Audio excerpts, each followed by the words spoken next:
سندھ ایسی زمین جہاں 5000 سال سے موہنجو دڑو کی مٹی بولتی ہے، جہاں انڈس ریور اسلام کا پہلا پیغام لایا، لیکن آج یہ زمین اپنے ہی کہانی کے لیے جنگ لڑ رہی ہے۔ تو چلیں آئیں اسے آج ڈسکس کریں۔ سبسکرائب۔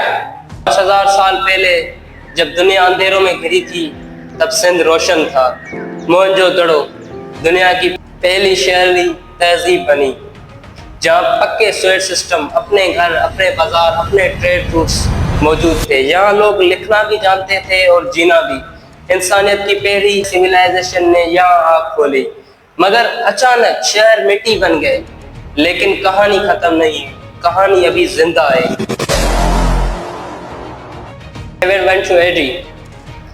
جب سندھ کا راجہ ظاہر نے کچھ عرب تاجروں کے سامان کو لوٹا اور انہیں جرگ مال بنایا، تو امیہ خلافت کے خلیفہ ولید بن عبد الملک نے انہیں پیغام بھیجا کہ ہمارے عرب تاجروں کو رہا کر دیا جائے اور انہیں اپنا سامان لوٹایا جائے۔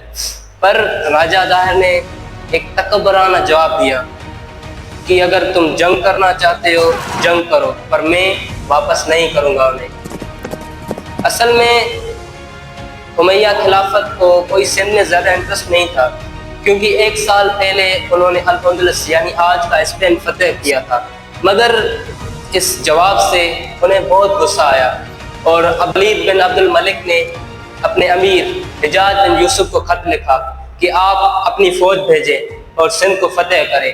اور حجاج بن یوسف نے اپنا 17 سال کا نوجوان بھتیجا محمد بن قاسم دیبال یعنی آج کے کراچی میں بھیجا، اور اس نے دیبال فتح کیا۔ راجہ ظاہر کو شکست ہوئی اور اسے قتل کر دیا گیا۔ سندھ اصل میں فتح تلوار کے زور پہ نہیں ہوا، اصل میں یہ ایک اخلاق کا سفر تھا۔ محمد بن قاسم کے انصاف نے تمام ہندو اور بدھسٹ قبیلوں کو ایک جٹ کرا اور انہیں انصاف دیا۔ محمد بن قاسم جب سندھ فتح کی تو اس نے مسجدیں بھی تعمیر کرائی، ان کے ساتھ ساتھ ہندو مندر اور بدھسٹ مندروں کو بھی امان دی، اور یہ دیکھتے ہی ہزاروں سندھی قبیلے مسلمان ہونا شروع ہوئے، اور یوں آغاز ہوا سندھ کو اسلام میں تبدیل ہونے کا، اور آج کا پاکستان کا بھی سفر اسی سے جڑا ہے۔ اور ہاں، کچھ لوگ یہ کہتے ہیں کہ جب محمد بن قاسم نے سندھ فتح کرنے آیا تو اپنے یہاں ساحل پہ اپنی ساری کشتیاں جلا دی۔ غلط، یہ بات بالکل غلط ہے۔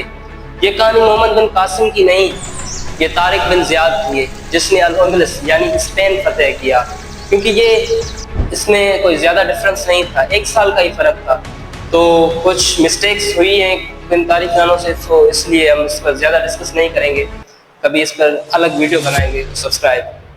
اب سوال یہ ہے کہ امیہ خلافت جو 3 برے اعظموں پہ پھیلی تھی، تو اتنی جلدی سندھ سے واپس پیچھے کیوں ہٹی؟